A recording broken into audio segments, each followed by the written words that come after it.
Hello friends, welcome back to my grammar channel. Today we are going to learn about the interchange of interrogative and assertive sentences. And if you haven't subscribed to my channel so far, please subscribe to it.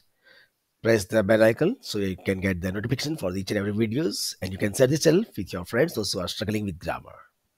Okay, तो आज सीखेंगे how to make a statement from assertive to interrogative and interrogative to assertive. तो जो interchange करना है वो इस तरह से होता है. पहले थोड़ा बेसिक समझ लेंगे, उसके बाद हम शुरू करेंगे chapter. Interchange of assertive and interrogative. Statement चाहे असर्टिव हो या तो इंटरोगेटिव. असर्टिव में लास्ट में फुल स्टॉप होता है और इंटरोगेटिव में लास्ट में क्वेश्चन मार्क होता है. वो दोनों के अंदर अफर्मेटिव भी होता है और नेगेटिव भी होता है. अगर असर्टिव है तो उसमें भी अफर्मेटिव हो सकता है और नेगेटिव हो सकता है, या तो इंटरोगेटिव है तो उसमें भी अफर्मेटिव या नेगेटिव हो सकता है. तो जो बेसिक हमको याद रखना है, बेसिक रूल, बस ये याद रखना है, तो बहुत सारी प्रॉब्लम सॉल्व हो जाएगी. अगर एग्जाम में एमसीक्यूज आ रहे हैं तो बहुत इजी हो जाएगा. अगर आपको जो क्वेश्चन दिया गया है क्वेश्चन पेपर में वो अगर अफर्मेटिव है, सपोज आपको बोला गया है कि टर्न इनटू इंटरोगेटिव, मतलब आपको जो दिया गया सेंटेंस वो असर्टिव होगा. तो अगर क्वेश्चन दिया गया है वो अफर्मेटिव है तो जब आंसर लिखेंगे इंटरोगेटिव का वो नेगेटिव होगा. एंड वाइस वर्सा, मींस अगर क्वेश्चन नेगेटिव है तो जो आंसर लिखेंगे वो अफर्मेटिव होगा. और सपोज कि आपको क्वेश्चन दिया गया है इंटरोगेटिव, मतलब क्वेश्चन मार्क वाला, और बोलेंगे मेक इट असर्टिव या टर्न इनटू असर्टिव, तो जो आपको क्वेश्चन मिलेगा इंटरोगेटिव का, अगर वो अफर्मेटिव है तो आंसर नेगेटिव, और क्वेश्चन नेगेटिव है तो आंसर अफर्मेटिव. ये बेसिक है इस चैप्टर का, बस इसके ऊपर पूरा चैप्टर चलता है, ये याद रखना है. लेट अस सी.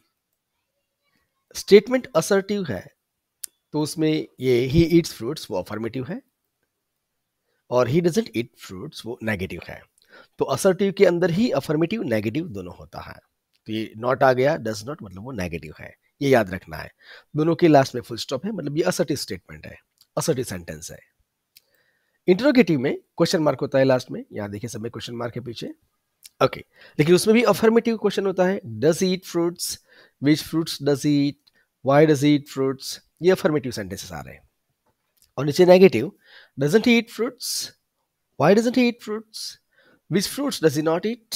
ओके, तो ये सब में नॉट आता है. आपने फोकस किया होगा कि यहाँ पे एक साथ में डजंट यूज किया है शॉर्ट फॉर्म, और यहाँ पे डज और नॉट को अलग अलग यूज किया है.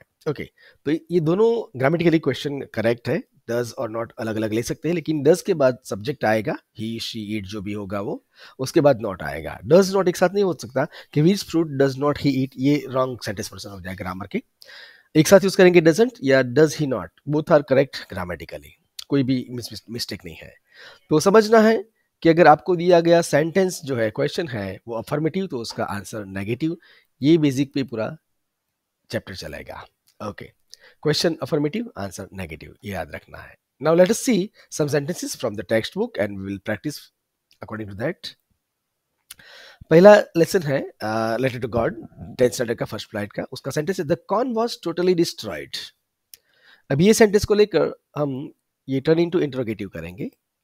तो यहाँ पर ये the corn was totally destroyed, ये क्वेश्चन जो दिया है क्वेश्चन पेपर में वो सेंटेंस असर्टिव है, फुल स्टॉप वाला है, मतलब ये इसको क्वेश्चन कहेंगे.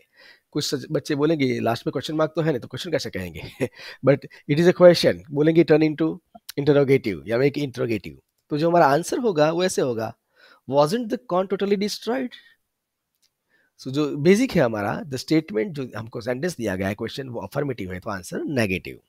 तो ये हमारा आंसर है. जस्ट फॉर फन, लास्ट में क्वेश्चन मार्क देख के समझना कि ये क्वेश्चन है, ये आंसर नहीं है, ये क्वेश्चन ऊपर आंसर है. नो नो नो, ये असर्टिव का हमने इंटरोगेटिव कर दिया है. लास्ट में क्वेश्चन मार्क रखना जरूरी है, लेकिन ये इसको आंसर कहेंगे ऊपर वाले क्वेश्चन का. Okay, so don't get confuse in question and answer. When I say the question and answer, question with full stop, answer with question mark, so it is neither confusing and nor it is new thing. It is very common thing to understand. Okay, now let us see another example. See, there are too many sentences, so you can practice them. The hill has left nothing. Now let me take this sentence, let me copy it. ये negative है, ये sentence full stop वाला है, तो ये assertive है लेकिन negative है. Now you know very well. Okay, Yes. So this is our question. The hail has left nothing. तो जब उसका हम आंसर लिखेंगे, सो यहां पर नेगेटिव का आंसर हो जाएगा affirmative. So has the hail left anything? Okay. Now you can see the difference. आप समझ जाएंगे जो हम पहले समझ चुके थे, सीख चुके थे, कि अगर क्वेश्चन अफर्मेटिव है तो आंसर नेगेटिव, एंड अगर क्वेश्चन नेगेटिव है तो आंसर अफर्मेटिव. तो यहाँ पे एक क्वेश्चन नेगेटिव है, नथिंग वर्ड आया, मतलब ये नेगेटिव सेंटेंस है. तो हमारा जो आंसर है उसमें एक भी नेगेटिव वर्ड नहीं आना चाहिए. ओके.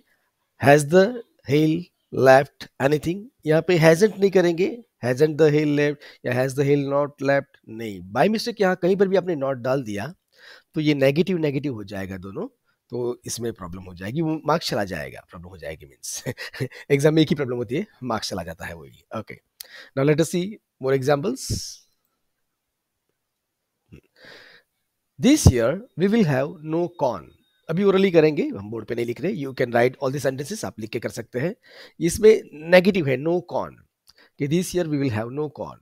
तो क्वेश्चन इंटरोगेटिव में विल पहले ले जाना है, वो तो बहुत थोड़ा लोअर बेसिक है, वो अभी नहीं सिखाऊंगा मैं, ऑलरेडी आपको सीखना है. तो मेरे चैनल के ऊपर जाना प्लेलिस्ट में, और वहाँ पे स्पोकन इंग्लिश के बेसिक की पूरी वीडियोस है, मोर देन 60 वीडियोस, उसमें सारा बेसिक है, लोअर बेसिक. सो विल आगे जाएगा, will this year we have any corn, और will we have any corn this year. Okay, so we can take this year at the last. Will we have any corn this year, तो ये no हट जाएगा. That night was a sorrowful one, तो ये पूरा affirmative है. So wasn't that night a sorrowful one? Okay, there is no one who can help us, तो statement negative है. तो जब उसका इंट्रोगेटिव करेंगे तो affirmative. Is there anyone who can help us? Next, we will all go hungry this year, तो ये affirmative है. जो असर्टिव सेंटेंस है वो अफर्मेटिव, उसका आंसर करेंगे नेगेटिव. तो वी विल ऑल, ये will means we will. So won't we all go hungry this year, so won't will not का शॉर्ट फॉर्म है. सो चैप्टर 1 से कुछ सेंटेंस लिए हमने अभी क्या किया, असर्टिव टू इंटरोगेटिव किया. नाउ इंटरोगेटिव टू असर्टिव के लिए we will have some examples from chapter 7. Madam writes the bus, उसमें बहुत सारे सेंटेंसेस हैं जो इंटरोगेटिव है, मतलब क्वेश्चन मार्क वाले सेंटेंस है, उसको हमें असर्टिव में कन्वर्ट करना है. We have good stuff. Okay,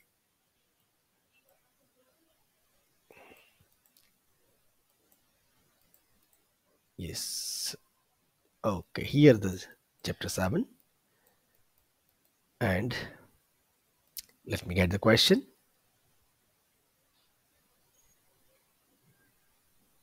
Okay, why should you stand when you have paid for seat? Let me copy this and we will do on the board.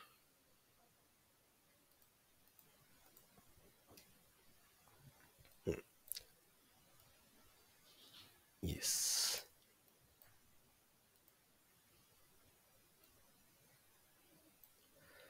Okay, why should you stand when you paid for seat? ये question है हमारा, वो interrogative है, उसको हमें assertive में turn करना है. ओके, तो यहाँ पे हम देखते हैं कि इस सेंटेंस में कहीं पर भी नेगेटिव वर्ड नहीं है. Why should you stand when you have paid, तो ये पूरा अफर्मेटिव क्वेश्चन है, तो उसका आंसर हो जाएगा इंटरोगेटिव. तो इस तरह से होगा, you should not stand when. Okay, after when जो भी पार्ट है वो एज इट इज रहेगा, उसमें कोई चेंज नहीं आएगा. So why should you stand, तो आपको क्यों खड़े रहना है, means you should not stand. You shouldn't stand, आप शुड नॉट अलग अलग लिखे या उसका शॉर्ट फॉर्म लिखे, शुडंट लिखे, उससे कोई फर्क नहीं पड़ेगा, both are correct. You shouldn't stand, you should not stand, तो ये इंटरोगेटिव सेंटेंस बन जाएगा असर्टिव. जो बेसिक रूल है वो, अगर क्वेश्चन अफर्मेटिव तो आंसर मस्ट बी नेगेटिव, ये याद रखना है. Let us take the another sentence. या, who could be sociable with such person? So again we have affirmative question. तो हम जो आंसर बनाएंगे वो नेगेटिव ही होगा।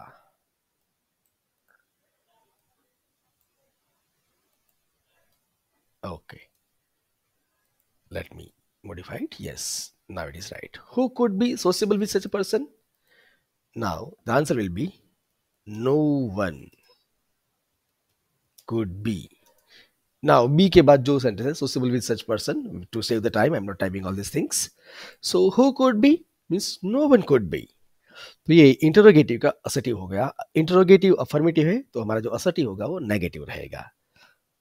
Let us see another sentence. Is it proper for such a young person to travel alone?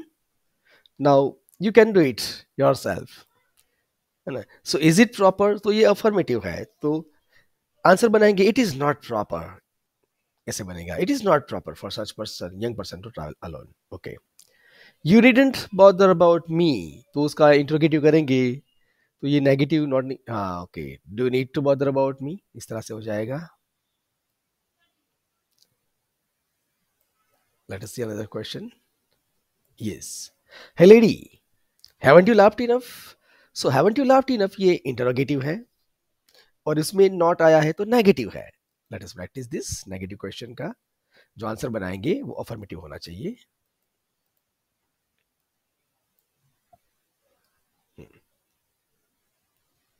Yes.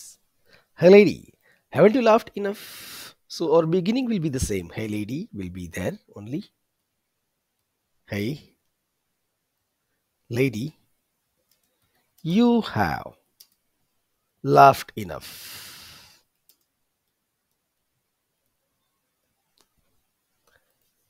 अगर exam में ये आगे का पार्ट ओमिट करते हैं, हे लेडी एग्जाम में नहीं पूछते हैं, okay, haven't you laughed enough, okay, तो उसका answer you have laughed enough ये हो जाएगा।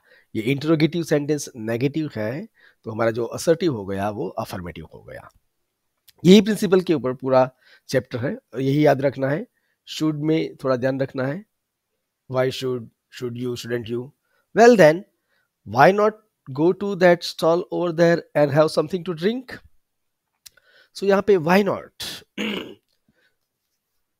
तो उसका अगर हम अफर्मेटिव करेंगे, सॉरी असर्टिव करेंगे, so you should go, why not की जगह पे you should, ये नेगेटिव में से नॉट निकल जाएगा, you should go to that stall over there, तो you should go और लास्ट में क्वेश्चन मार्क हटा के फुल स्टॉप लगाएंगे तो हमारा आंसर रेडी हो जाएगा। Okay, won't your mother be looking for you, ये इंटरोगेटिव है और वो नेगेटिव है। So won't is the short form of will not, तो नॉट हटा के सिर्फ विल रखेंगे। Your mother will be looking for you, आपकी मम्मा आपको ढूंढती होगी। यस, इसका मतलब won't your mother be looking for you, आपकी मम्मा आपको ढूंढती नहीं होगी, मतलब आपकी मम्मा आपको ढूंढती होगी। Isn't that the same cow that ran in front of the bus on our trip to town? तो isn't that the same cow, क्या वो वही गाय नहीं है? तो वो isn't में से नॉट निकाल के that is the same cow, हाँ वो वही गाय है।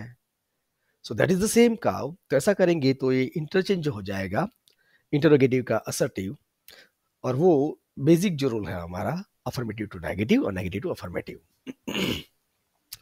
How can we possibly know about everything, तो ये क्वेश्चन है वो अफर्मेटिव है, तो जब उसका आंसर करेंगे तो we can't possibly know about everything, so we can possibly know, तो हाउ कैन वी नो, तो वी कैन नॉट नो, इस तरह से आंसर बनेंगे। So I hope that you have got this basic, all the things we have discussed here, the important things. Yes, this is the main part of the chapter. So I hope that you enjoy this. आपको ये सीखने में, easily सीखने में मजा आ रहा है, और आपकी तरह आपके भी दूसरे फ्रेंड्स होंगे, उनको भी ये चैनल के बारे में बताइए या सब्सक्राइब कीजिए, बेल आइकन दबाइए, ताकि जितने भी नए वीडियोस अपलोड होंगे आप वो देख पाएंगे। और अगर इससे पहले के वीडियोस आपने मिस कर दिए हैं तो प्लेलिस्ट में जाइए और सारे वीडियोस देखिए और सेक्शन सी में अच्छे मार्क्स लाइए। All the best.